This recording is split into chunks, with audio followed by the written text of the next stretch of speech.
Hello, everybody. I'm sorry about that, but welcome to our National Parents Union Nightly Restorative Check-In. I am Marisol Quevedo de Lucha, your host. We live in the digital age, and my digital was not working, so I'm just here from my phone. It's a new experience for me. Today is Wednesday, June 3rd. Thank you so much for being with us. I am from San Diego, California, born and raised. I am the mother to Camerina, Emilia, and Sofia. I am the daughter of Irma Navran. I am the grandmother of Isabela Luna, Cynthia Eliana, and I am the granddaughter of Camerina, Alejandro, Francisco, and Carmen. I mention my family always, and I'm sorry, I'm also the wife of Daniel, but I mention my family because when I speak, being here in my presence, I bring them with me.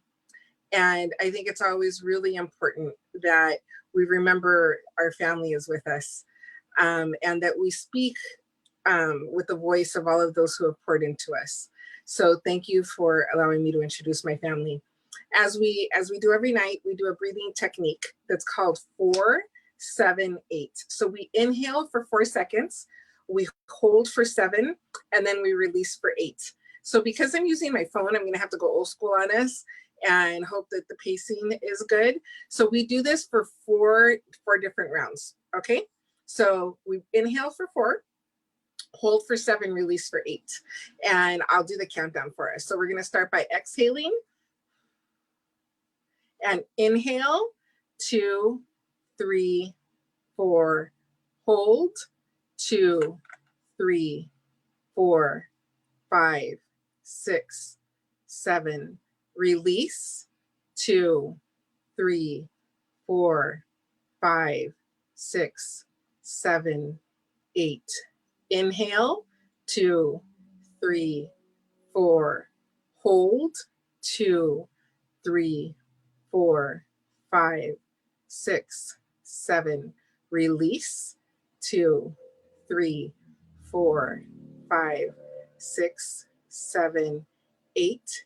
Inhale, 2, 3, 4, hold, 2, 3, 4, 5, 6, 7, release, 2, 3, 4, 5, 6, 7, 8.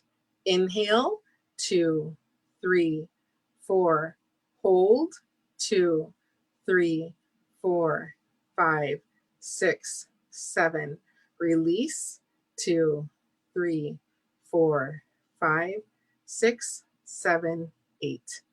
Thank you very much for doing your breathing technique with us. Remember, this is something that you use to immediately de-stress if you need to go into relaxation mode, and it's shown to have some really powerful benefits for your health. So with that, I'd like to introduce our guest tonight, Kim Bearden. And I will have Kim, as always, introduce herself, and we'll start our conversation. Well, hello. Thank you so much for having me. I'm Kim Bearden. I guess I love the way you introduced yourself. I'm the daughter of Jack and Leela, and the mother of Madison and Sisipo, Sabello, and Pacamani, and the wife of Scotty, and the mother to hundreds of children as well, because I'm the co-founder and executive director of a school called the Ron Clark Academy, and I teach there. I teach 5th and 6th graders language arts as well. So just taking some quick notes. So, okay, so you're at the Ron Clark Academy. And what city are you in? We are in Atlanta. Are you born and raised Atlanta? I am not. No one will believe it by my accent, but I was actually born in Boston. So the Bostonian accent has left me. The Southern one has definitely taken over.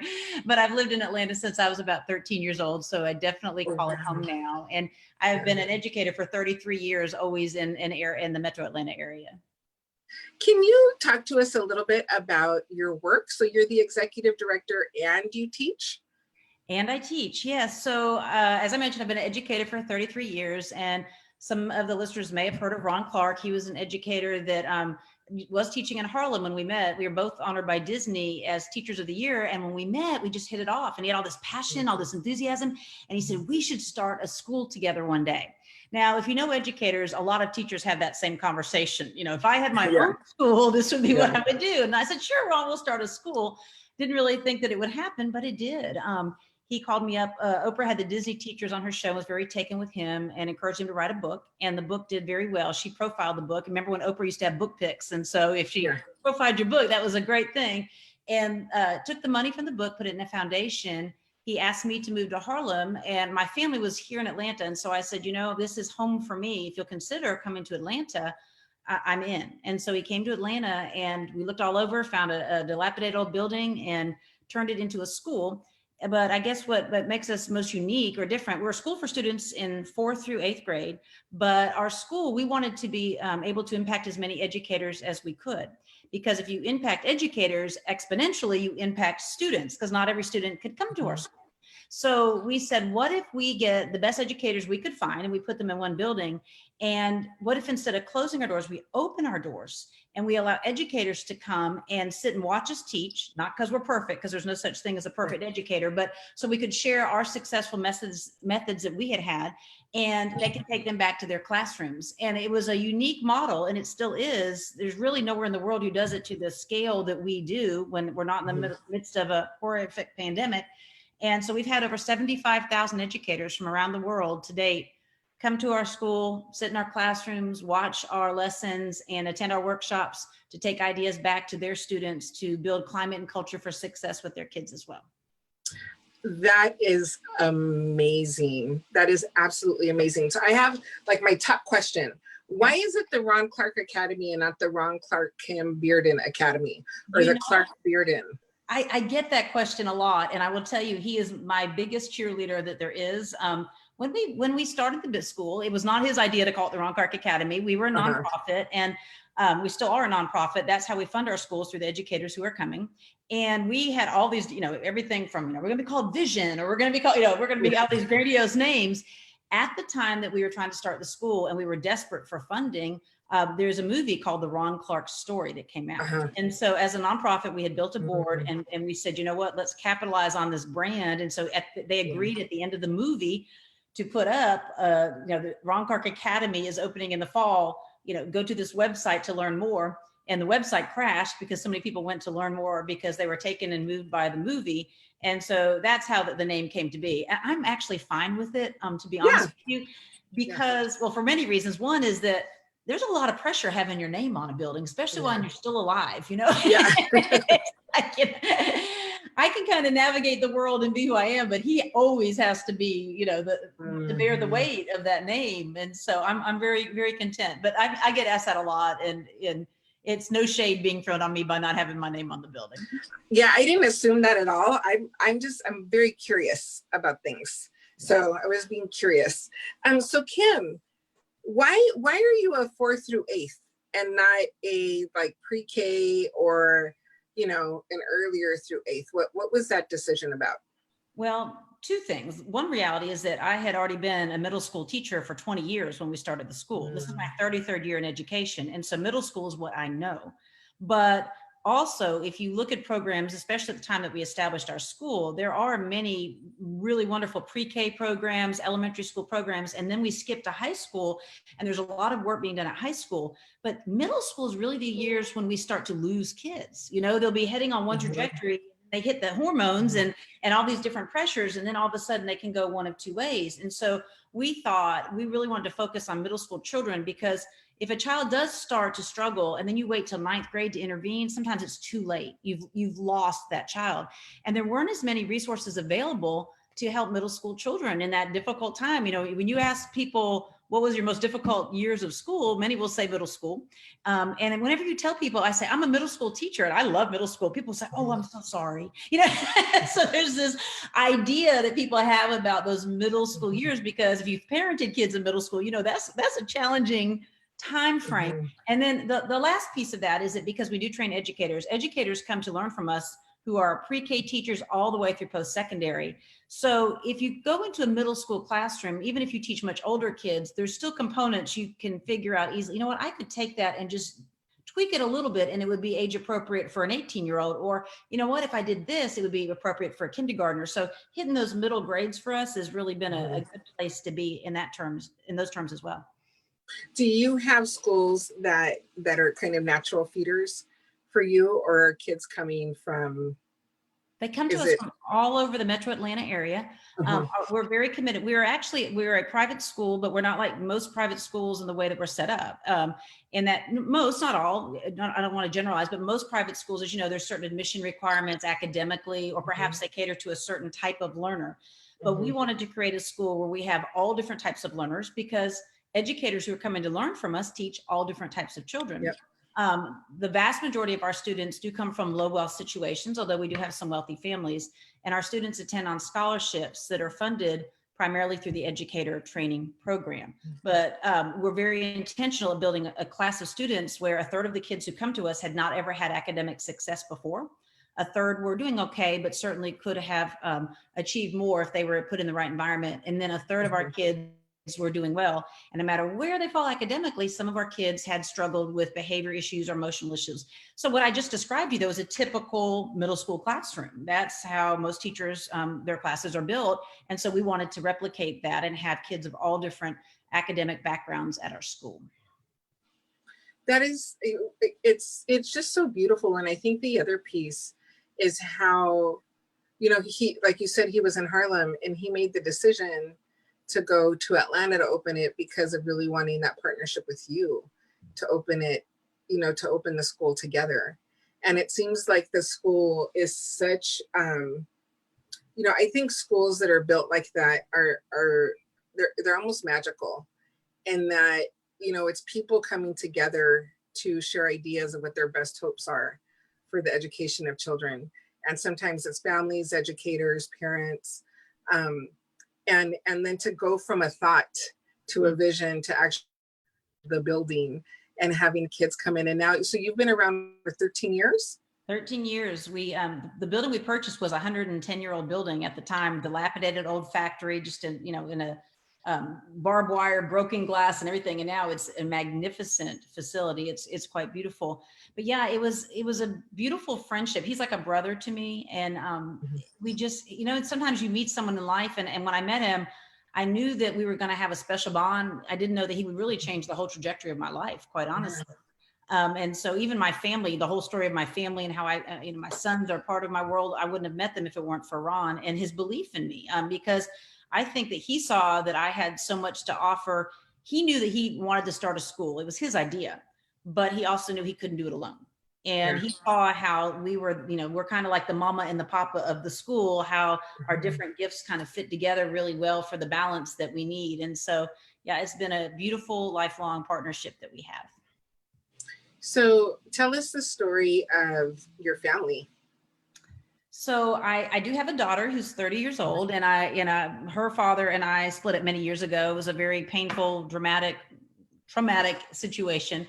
But I remarried a wonderful man named Scotty. And then I started the Ron Kark Academy the same year that I married my husband.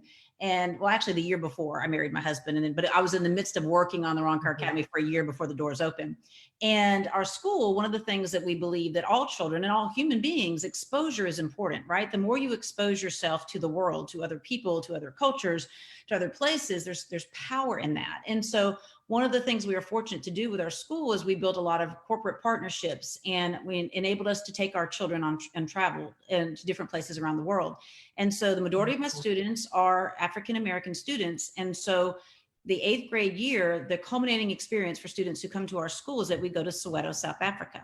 And we always go back to the same place, and we work with the same school so that we can really be intentional about, we're not going to just come in and take pictures and leave. I mean, we're going to do the work. We're going to get to know the families, get to know the schools, what are their needs. And our students spend a tremendous amount of time raising funds. And so that we go there, and when they're there, they work in schools, they work in orphanages, and we give back to the community.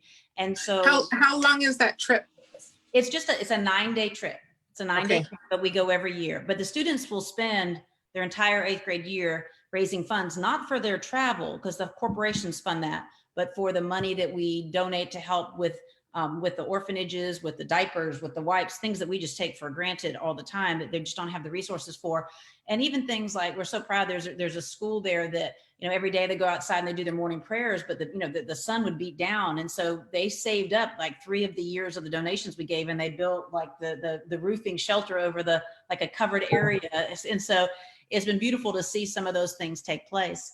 And so I met my sons when they were 9 years old, and at a school there, and 2 of them are biological cousins, and one is just a friend that lived around the corner. And immediately, wherever we would go, they would follow us. Like our bus, we would go to this school. They would just come running down the street, and they wanted to just spend time with us. These 3 little boys, and everybody was so taken with them, and they were just precious. And we loved them, and they bonded with our students tremendously.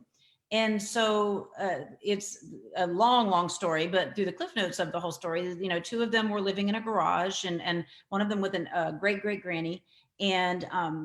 And so I came home and I told my husband, I said, there's 3 little boys who really need us. And he said, of course. And so at first the idea was honestly that they would come and we would host them so that they could get an education, because they were so starved for an education. And the schools there are still living in the remnants of apartheid. And so even though apartheid ended in 1994, the schools still lack resources and textbooks and technology and all the things that they need. And they even lack teachers. There's 55 kids in a class quite often.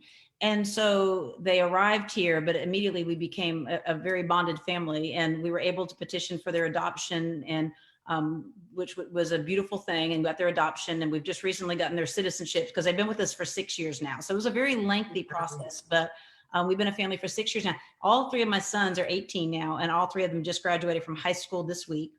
And it's been very emotional, because when they came, they speak 5 languages. They're so brilliant. But they could speak 5 languages, but they really couldn't write or read. They were not literate as far as reading and writing in any of them, but very little bit of the English. And so to see that the scholars that they are, and how they worked so hard and accomplished so much, I'm just so proud of them. There was last night I had this beautiful woman, Letitia, who came on, and she is a birth worker in Arizona. She's one of 2 certified midwives. 2 Black midwives in the entire state of Arizona. And she shared her story, and I think it's something that's in our communities. Her parents were very young when she was born. So she wound up being raised by a great aunt and a great uncle. And I think that part of some cultures, and I think it happens in the Latino community as well. Like I love my child so much, but I know that I can't provide. And so like entrusting somebody with your children is such a deep gift of love. And I think also to be able to receive that gift. It is the ultimate sacrifice of love, because my one son's mother was a very, very young girl when she gave birth to him, and she could not feed him, could not take care of him. And so and the other parents too, they the ultimate sacrifice to say, could you please help, and so there's a tremendous amount of love there. And so it's been a beautiful journey. And of course, learned so many things, and there's so many things I did not know about, that I still do not know. And in this time right now, when there's so much racial division in this country, and white people, we've got so much to learn.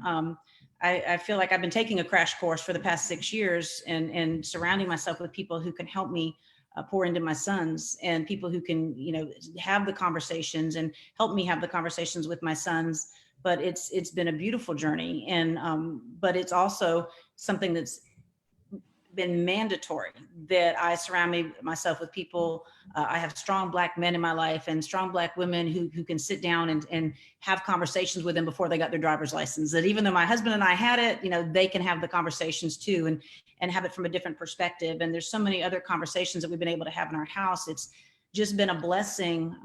As a white woman, it's been a blessing to be able to hear those conversations, those candid conversations, and to be included in those, to open my perspectives and my responsibility as a white woman in this world. What are some of the, like with some specificity, what are some of the greatest lessons that you've learned through those conversations and through both your participation, but also I think like from that lens as a mother and as a friend and as a white woman?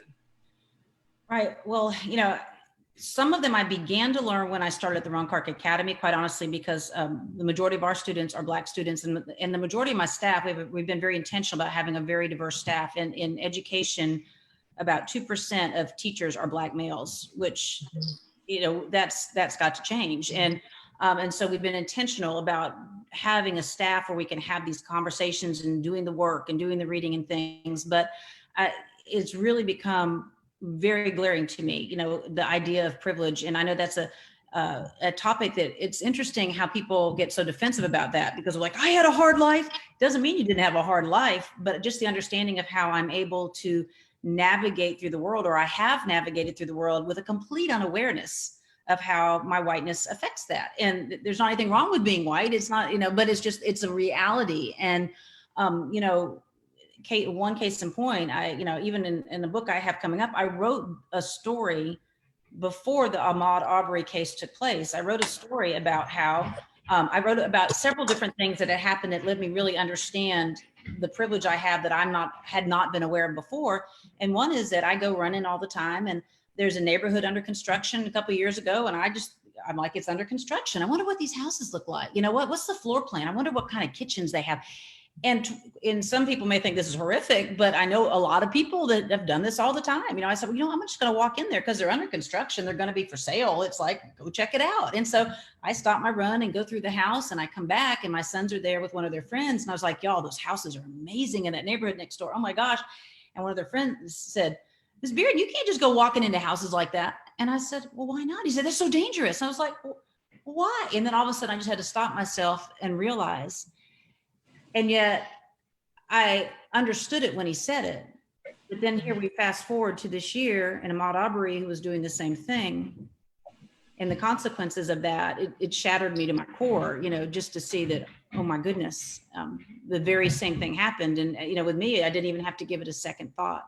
And so there've been a lot of times, and as my boys have grown stronger and bigger, and they look like men now, they're 18 years old, just seeing how sometimes people stare just because they're curious. Like you see me with an 18-year-old boy, he's not old enough to be my spouse or my partner, right? But he's not a little boy, but he's very dark skinned. Like, what is the relationship there, and why are they holding hands, or, hey.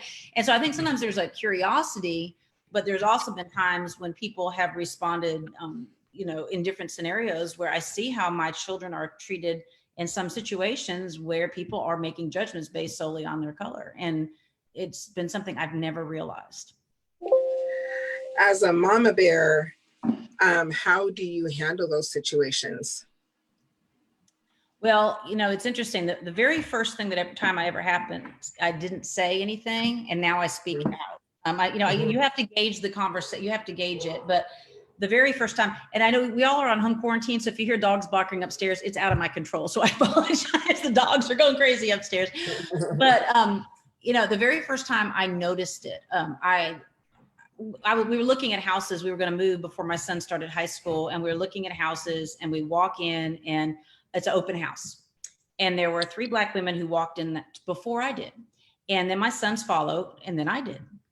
And so I'm behind this whole crowd of people, and the 2 realtors or people conducting the open house pop up and start to grill these women on if they had been, why are they there? Had they been pre-approved for a loan? I mean, all these ridiculous questions. I thought, it's an open house. Why are you asking her if they've been pre-approved from a loan yet? And the women are so gracious, and they're answering the questions, and they're doing everything. And they're making the assumption that my sons are with these women, right? And then I pop my head out so they can see me, and they go, oh, hi, how are you? Welcome. They said, if you want, the bedrooms are upstairs and the kitchen's that way, make yourself comfortable. And it was the most glaring example of inequity. I couldn't believe it. And to be clear, these women were dressed beautifully. They looked like they had just come from church. I had on like a bathing suit with a flip thing over it and a ponytail in my hair. So, and yet they still made the assumption, well, of course she's going to buy this house. And in fact, it was out of my price range. I just wanted to look at that house. Apparently I have a thing about looking at houses, but, and And I took my son's hand, and when I did, you could see the kind of confused look. And I took them. I said, "Come on, let's go." And I thought we were leaving, but we ended up going down the hallway, because I was just flustered, and I didn't say anything to those real estate agents. I got in the car, and my son was like, "What's wrong? What's wrong?" And I was trying to, I'm thinking, I brought you away from a place where you had systemic, racism under apartheid. But now you're just seeing it right here, and there's systemic racism here too. It looks different, but it's still the same thing. And trying to explain this to these 3 12-year-old boys is that this is what it looks like here. And so I just couldn't resolve that I was a coward that very first time. So now I've learned language and ways to approach people and say things. And so for example, they went to get library cards, and when they went to get library cards, they were in front of me too. I want them to get their own library cards. It's something kids should do. And they're 16 years old at the time. And the woman, first of all, she just keeps going on about how it's important to be quiet in a library. Now make clear, they weren't saying a word. They were just standing there like, "Yes, ma'am," like assuming that they were going to be loud patrons of the library. So all of a sudden you start to think, do you say this to everybody? But then she asked them if they really wanted library cards, because if you don't return books, you have to pay for them. And I'm thinking, isn't the whole purpose of a library, you get library cards? Isn't that your whole being is to check out books? And so I did step forward and I said, I'm unclear here. Of course, isn't it that you would want, why would you assume? And then she's like, "Who are you?" I explained I was their mother. And she said she had to have identification that I was their mother. And I said, "Well, what do you mean?" And she said, "I need proof." And I said, "Well, why would you need proof?" And I said, "I've obviously adopted these boys that we don't look alike." And she said, "Because I don't believe you're the mother." And it was just this most ridiculous scenario. And, I talked to the head librarian, and she apologized profusely. But, it's things like that. But when that happened, my sons are just like, "Let's just go, Mom. Let's just go." And I'm like, "No, you're not going to just go, And it's interesting, the whole second book I wrote was all about how you come together as people and you have conversations and you seek understanding and insight, and that you take into consideration other people's point of view and your motives behind your conversation. So I don't want to make it sound like I was just standing there yelling. I really did it from a place of, do you not understand what you're doing? And, but there are times that you have to confront people, because as parents, this is a forum for parents. We all know when it comes to your baby, you got to protect your child. You got to stand up for your child. And how did that story end? What happened with the librarian, the head librarian, actually, she was lovely. She actually was walking out right as I was asking for it. And I wasn't raising my voice, so it wasn't like she heard, "Oh gosh, this woman's yelling, I better go out there." She walked out, and when she walked out, I said, "I'm sorry, but on your website, it doesn't specify I'm the adoptive mother of these, these boys. And they're saying that, she needs proof in order for them to get their library cards. Is that, that just doesn't sound right to me." She looked appalled, and like sincerely. And she asked her to go. She said, "If you'll go wait," she goes, "Go wait in the office. I have this, please." And she asked the other librarian to go wait in the office. And then she spent far longer than probably any librarian ever does. She said, "Boys, let me show you the library." And she took them around and she showed them all the sections, and oh, goodness gracious. She took, my phone is turned off, but apparently it rang through my computer. I don't even know how that happened. But she took them around and asked them questions, and asked them about things that they like and they love. And it was really a beautiful time. And when they left, she apologized and she said, "You have my word that I'm going to handle the situation." And she said, "I want you to know you're always welcome here." And she was so loving and kind. And my boys even hugged her. I'm like, their capacity to forgive is amazing.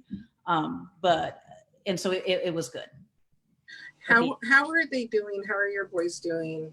And you, with everything that's happened in our country over the last couple of weeks? And it's not that it was new, but just so amplified.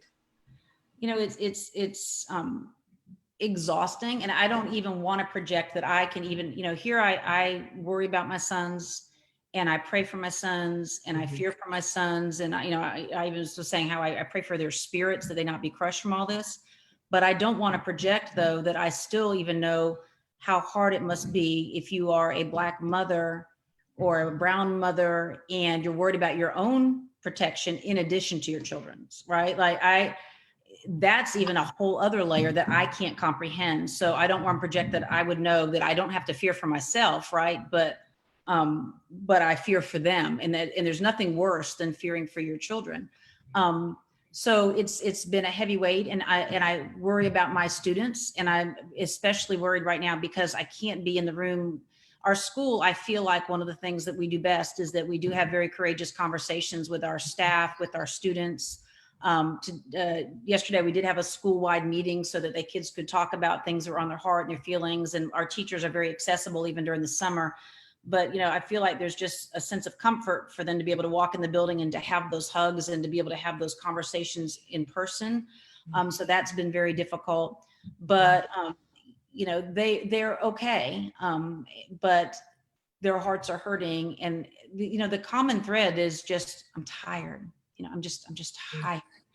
And so we watch things and we talk about them, but we're also trying to make moments of joy in the midst of the sorrow, right? In our home, and to find, just reveling in being together, and the importance of that. But it's hard. And like I said, though, I for just a few years, even begun to understand the magnitude of this. I have to admit that it's very important.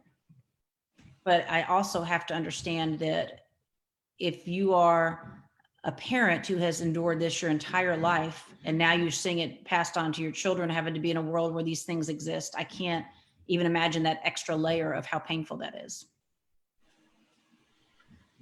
There's a couple things. I call that exhaustion. I call it being soul tired. It's like your soul and your spirit is just exhausted, and it's almost like when you have the flu and your bones hurt, and you're like your limbs, your muscles hurt, but that soul tired, it's so inward. And I think a lot of people are experiencing that. One of the things, and you said it, and I just here in San Diego, we have a little I think it's it's a little city called La Mesa, and it's probably like 15 minutes for me. My daughter takes her piano lessons there. But the police officers, they're having a peaceful protest. They shot a grandmother, 59-year-old grandmother, in between her eyes with, I think it was with like a bean bag. So she's been in a medical induced coma. And I think I read that she was going to be losing one of her eyes. And somebody had erroneously reported that she had died. And I almost lost it. I almost lost it. And just thinking, the people who go to protests, and here in San Diego, all of the different kinds of events that have happened. We have protests, we have marches. It's always very peaceful. It's always very, there's police presence, but it's been very supportive. And that is not what has been happening. And, my mom, my aunt, they're very active. They're very politically active. Like I think if it really hadn't been for COVID, they would be out. And they could have been there. Right. And so, it's too much. It's been too much for too long. And I feel this thing when I hear people, and I hear and I see people writing, the names, the most recent names of our Black children, our Black fathers, our Black mothers who have been killed, who've been murdered by police. And they kind of stop after 3 or 4, and they go like and on and on and on. And one of the things that I have learned in my culture is that importance of speaking the name. Mm-hmm. And the devastation that I feel that we can't, there's some names that are going to be forgotten or not spoken. At EGI, the Equal Justice Initiative, at the memorial from slavery to mass incarceration, and the museum, the National Museum in Montgomery, Alabama, they have jars lined up in shelves with the soil from where people had been lynched. And they had the names of the people, and some of them just said like unknown. Right. And that unknown, like I think just continuing the importance of continuing to sit with that without knowing their name, their face, but sit with them in our hearts. Because the very reality of it, and you're a mother of three Black boys. Your children are literally African American, and that anybody being murdered at any time, any family member being murdered at any time, but the risks and the way that that our Black community has just continued to suffer, and our Indigenous community, you know, there's in our Latino community, especially here in California, you know, we had our migratory patterns. This was our land, as well as, you know, the rape of culture, the rape of people, the killing, the murder. And I think, you know, we talk a lot, and we've talked a lot for a long time about historical trauma and historical oppression, and the need for generational healing. And it has became very clear to me about, I would say about 3 or 4 years ago, that our white brothers and sisters need that same kind of healing because of the blood that they carry and the things that they're, you know, like if there's oppressed, if we're children of the oppressed and children of the colonized, then there's children of the colonizers. And I think, you know, this opportunity, this awakening, this reckoning, for people to take some ownership and acceptance and move forward for all of our kids, this is the time. You know, it's been so much with the pandemic, and then, you know, when I say, and then this has been around, this is not new, this has always been here.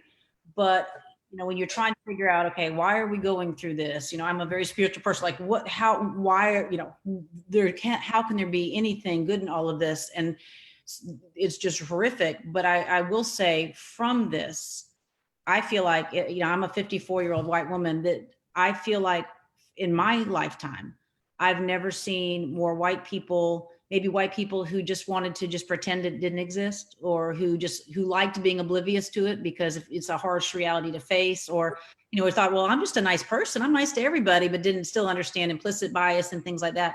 I think for the first time, I've never seen as many people as I have who are white, they're like, I don't even know what to say, but I want to say something. And at least they're like sitting up and they're paying attention. Mm-hmm. And maybe, I don't know, maybe because the world has been put on pause, they had no choice but to pay attention. You know, it's very easy to get up and go to work and do your job and come back and cook dinner and go to bed and never pay attention to the cries of things that people are saying. Mm-hmm. But maybe because everybody has been in this pause mode where we're treading water, maybe that's helped to amplify the voices that have been screaming this for so very, very long. I think you're right. I think it's that situation because people have been so connected through social media. Mm-hmm. People have been so connected because we've had to. That's the way of connecting, because we can't do it physically. And then also, you know, a lot of the conversations that I've been having with people is just about this. This has been like a time out. Mm-hmm. And so everything has slowed down. So there's been a lot of reflection, it's been a lot of centering down, you know, from the beginning, and really like focused on your family and the people that you live with. And you know, I think there's been a lot of growth in some people, and continued expansion of faithfulness and through their prayer, through meditation, through those components. So I think you're absolutely right. It was because that's the way that we've been connecting with one another, has been through social, like we can't travel, you know, like people haven't been traveling. Right. And I do think one of the things that there have been a couple things that I've noticed, and I just want to say, you know, there's been a lot of really beautiful advice and guidance for our white brothers and sisters who are doing this work, and I'm very grateful for that. And I think also it's time to start really paying attention to what is referred to as patterns of participation. And so, like in these conversations, who are the first people to speak? And part of it is, you know, like who were the first people to speak? Who are the people that are taking up the airtime? And I think really important is that, you know, white people need to do the work with themselves and with other white people. And it's not the responsibility, you know, you've been very blessed to have a really beautiful community that you've been able to turn to and so willingly and lovingly want to support you in your growth and development. But I think, you know, some people don't have those communities, and some people might think that because they have a coworker who's Black, and there, you know, there was a thing going around to check on your Black friends. Like if you have not been in their home or they have not been in yours, I think that's just kind of a rule of friendship, right? Like at some part, like then they're, you know, they're your coworker, and they don't want to have you check in on them through this really horribly devastating time.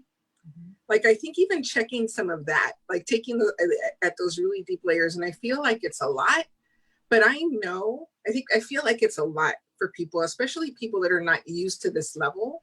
But I know that if our Black and Brown communities have been doing this work and have been having to function through all of this for generations, y'all will be all right. Yeah, it's our job. It's interesting. I was sharing that with some, because people like, you know, tell me, what do I do? What do I do? What do I read? And I was like, right now, the internet is flooded with resources. If you don't, you know, if you're clicking and scrolling, you should be able to find unlimited resources.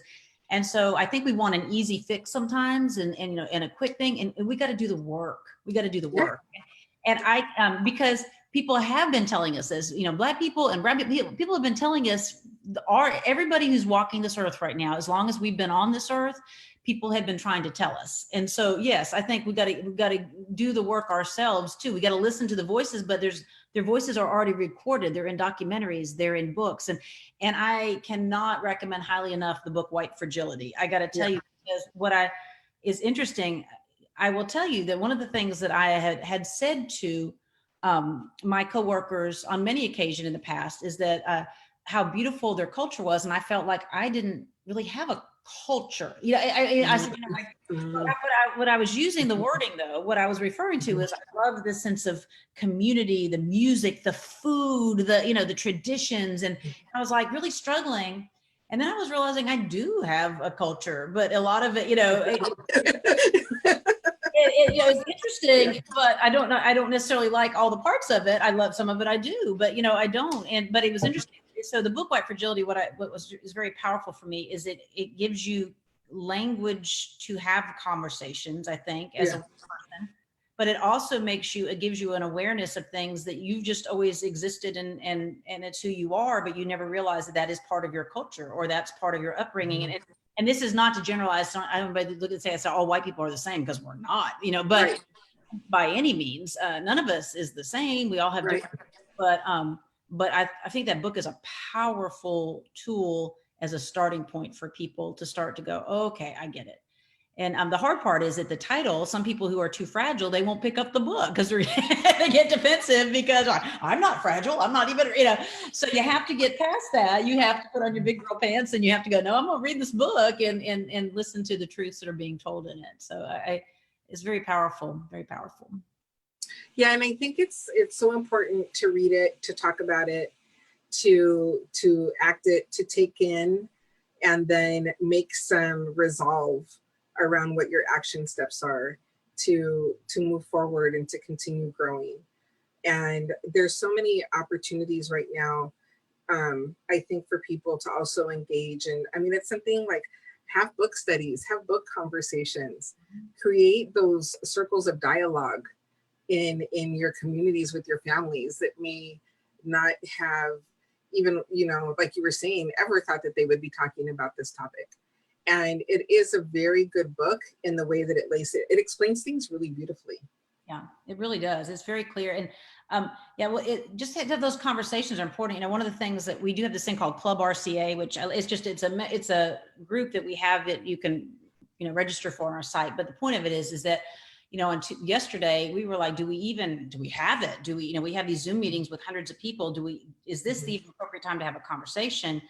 And I was just, you know, my staff, they were like, no, it's the perfect time to have a conversation. And so usually it's kind of like a party, but it was a serious conversation. But what was so beautiful is that there were so many, you know, the vast majority of teachers are white, you know, like 85%, maybe 82% are white females. And so it was wonderful because so many of my staff members just really spoke from their heart and they spoke truth. And some of the other teachers that were on there, and some of the teachers of color who said that they've, the different things that have happened in their school, and even talked candidly about how it's exhausting to try to represent all the students, all the Black students. I have to be the voice for every Black student in this school, and but they spoke so candidly.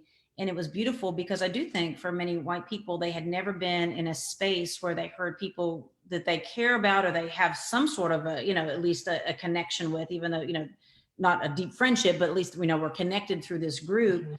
To hear people speak freely and candidly in a safe space like that. And so it was very profound. I mean, many were crying and, sending emails later that they learned more in that hour, than they had learned in all of their education, because of course we know in schools we're not taught the things we need to learn. But so I think I'm hopeful that people now, there are more people who are willing to listen who may have not been willing to listen before. I think the other example I think really stark for me is the protests that so quickly have turned violent without provocation on part of the protesters and more on part of the police. I think that people are because everything is being recorded, are really seeing and feeling that impact. There was someone had posted something, and and their response was like, I can't, like, these are the people that are supposed to help us. Like, I feel betrayed. Like, there wasn't any, and I was like, exactly. And I think that also, that also is serving its purpose in having that broader understanding of the issues that we have within the police and the way that they are policing. And I do think, Kim, the same is true in education, because we do have there, you see things pretty consistently about teachers, that maybe, teaching elementary school students, middle school students, high school students, and saying blatantly racist things, and they are teaching our children. And in that same way, I think we need to also be looking at the reform in those ways and stop protecting teachers who are harming our kids. And in addition to that, just even just the materials that we use. I mean, the textbooks. Oh yeah, incredibly biased and leave out the story. And so yeah, there's a lot of miseducation. I don't know if that's the right word, but there's a lot we need to do to empower teachers with the tools that they need and the language they need and the understanding. The understanding comes first. But to be able to raise kids. And one of the things I was sharing with some teachers is very important too. There's been a lot of teachers that have been posting something, which I agree with. They said, if you teach Black or brown children, if you don't speak out for them, it's malpractice, or, you must speak out for them. And I agree. But if you teach all white children, you must do so too. Yeah. And so yes, it's just going to keep perpetuating. It's interesting because as I reflect, I'm 33 years in. I love being a teacher. I'm so grateful that I found my calling, that I love it with every breath that I am. But when I reflect back, the first 20 years of my life, I taught the first 6, it was a very diverse school. Then the next 14 years, I taught predominantly white schools, fluent white schools. And I thought I did what I thought was, a lot, but it was not in retrospect. But there used to be this PBS documentary. I loved it. It was called Eyes on the Prize. It was like it was back when we had VHS tapes. So that gives you an idea. So it was like a series of VHS tapes, and I got the whole box set. And even though I was a language arts teacher, I showed them all the videos, and it talked about the civil rights movement, and it showed you things, the story of Emmett Till, which they had never heard, or it showed you about Ruby Bridges, and it showed you all these stories, and I had them write research papers, and I was doing with the tools that I thought that I actually had to go find. I was trying to teach something. But I'll tell you where I fell completely short in retrospect is that we talked about it, and we talked about the horrors of it. And I think that they heard, and the kids all agreed it was horrible and it was unacceptable. But we didn't talk about how those horrors still, the systems that were set up during that time still exist to this, to that day, and now, of course, to this day. So I think that the messaging I may have done without even intending to was that did that, but thank goodness we're on the right track now, and I think that was the message I sent without trying to. I was trying to say, we should love all people, and you got to stand up for, if you ever see racism and that kind of thing. But I didn't even know what redlining was still, or I didn't know how to teach about those, the systems that are established. I didn't have the information. I should have gone looking for it, but it didn't even occur to me to do so. And I'm embarrassed to tell you that, but I'm being very honest. And because I think that that's something you see in schools everywhere. So what have been the commitments that you are making now, both within your work as an educator and then also as a mama and as a white woman? So those three. So for all three is to be bold and courageous.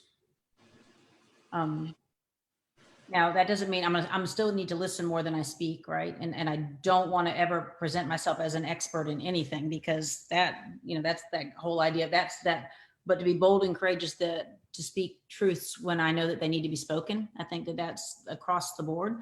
As an educator, our school, we have been committed to this work for several years. I'm fortunate because I do have a staff of some amazing people who have been this has been their calling, as educators has been their calling. And so, we've done some specific days around, culturally relevant teaching and that kind of thing. But if you come to our school for a day of training, you will not leave without understanding how we integrate and make sure that we recognize students' culture and their voice and their backgrounds, and our students are taught to embrace in their history. And we don't just teach from the textbook; we teach the history of all of our different students' cultures and their foods and things that we even do lessons around, their family histories and their foods and their things like that. We even have our students their DNA done through, and so that they can learn their ancestry, but then we even study that and learn about that. And so which is a very emotional ceremony for our students and parents and things like that. So, and we bring in different people from different cultures to, everything to teach them about different people. So we do that and we share that with educators, and we have very bold conversations in our classrooms. I think sometimes teachers, when they're sitting there, because they watch our lessons, our teachers don't hesitate to pull out an article about something that's happening right now and use that to be the piece of literature or the piece of information that's driving the lesson, no matter what the subject area is. And so our students are taught to have candid conversations. And we don't tell them what to think. We just tell them that we embrace their thinking, and how to have those. So that we want to continue to do that, but we want to continue to empower more teachers to be able to do that. As a parent, I was hit with the reality, all three of my sons are going to be leaving for college in the fall. And so I have been blessed to build this community of people that I can call and say, hey, come on over we're kind of the hub. We're kind of the house where everybody hangs out. Right. And so the conversations just evolve naturally. And now I'm realizing very quickly that they're going to be going off to school, and they're all three going to 3 different colleges. And so that time, that ability to do that is going to have to be far more intentional and planned versus it just happening organically because of the environment that we've created. And so I haven't figured that out completely yet, but I realize now that it's got to be a priority. So that's really important. And then for me personally, it's interesting. I think of it like teaching. The day I stop thinking I have something to learn as a teacher is the day I need to stop teaching. And I'm a teacher. Yeah. Most teachers retire after 30 years. I got a lot of time left. Plus I have to pay for college for 3 kids. So if we're honest, but I'm not done. I have so much more to learn. It's like the more you know, the more you realize you don't know. Yep. And so I personally, I just want to continue to read and to learn and to understand. And I want to grow stronger as somebody who can bring people together and hopefully unify people, but never in a sense of like, I know it all, because I don't, but rather I don't know it all. So how can I help bridge people together so we can learn? I feel like it's not coincidental that my life has unfolded as it has, where I have been blessed to be surrounded by so many different people just by happenstance. And so with that comes great responsibility. And so I have to figure out how to use that gift responsibly in this world. Um, do you have any last words that you want to share? Comment, quotes, whatever. Is there anything that you would like to share before we go? Wow. I think that I guess I would just say to my white brothers and sisters to understand that to be pro-Black is not to be anti-white, to be pro other races and cultures is not to be anti-white. So the defensiveness, we've got to lose that. And what we have to realize is we have to be anti-racist and not just, being just nice isn't enough. And being polite and sweet and caring isn't enough. It's, those who are, parents or teachers, we always teach people, you stand up against bullies, right? Like, you know what, if everybody would just band together and not put up with it, then the bully would stop. Well, that's what we have to do as white people, is we have to be bold and band together and say, stop, no more, not going to tolerate it. Can't happen. And we've got to get out of our, there are many out there I know who want to say something and their hearts are breaking and they're devastated by the events that are happening, but they're terrified that they're going to say it in the wrong way. And so what I would tell them is, don't send everything you want to send to your Black friend right now because they're tired and they don't want to have to put your words in your mouth for you. I would say, please go read some books, watch some documentaries, take advantage of the wealth of resources that are being shared right now. I think it's our responsibility as human beings. And I would say for people of faith out there, that if you are very vocal about your love for God, then I feel like you're obligated to be vocal about your hatred for racism. I don't see how you can be one without being the other. Thank you. Thank you. You mentioned documentaries a couple of times. You mentioned white fragility. Is there something that you think everybody needs to watch? 13th by Ava DuVernay. She's also the one who did When They See Us. As a side note, I have not read the resources yet, but I know that Ava DuVernay just made available a whole set of teaching resources for When They See Us. And so a lot of people are posting those online that you can access those. If you just Google teaching resources When They See Us, you can find that. But 13th, if you are somebody who is driven by facts and data, like you need the proof, like you want evidence, 13th, it beautifully lays out the systems that have been in place, from everything from, from housing to criminalization and everything like that, and why the inequities exist. And it truly is that the laws that we have established in this country perpetuate many of the problems that we have. And so there's data and hard facts that you cannot deny. You can cross-reference them. You can look them up in other places as well. And so if you're somebody that needs that, I think it's a really, it's a heavy movie. I won't lie. I mean, you're going to sit there after you turn it off. We turned it off and we just sat there and just stared at the blank television. So it's tough, but that's imagine if you had to live it. So it's our responsibility to have those tough moments and to watch things like that so that we can be educated. Kim, I always love talking to you. I'm so grateful to be on the journey with you. Well, you have been a wonderful mentor to me, and I'm so grateful to you too, because I feel like everything that you say, even when you're sharing truths with people that they need to hear, you do it from such a place of love, and there's no doubt about that. You just emit love, and I appreciate that from you. Well, thank you, and I look forward to more conversations. So I'll say good night to everybody from here. Good night, everybody. I will see you tomorrow night. Thank you for being with us. Good night.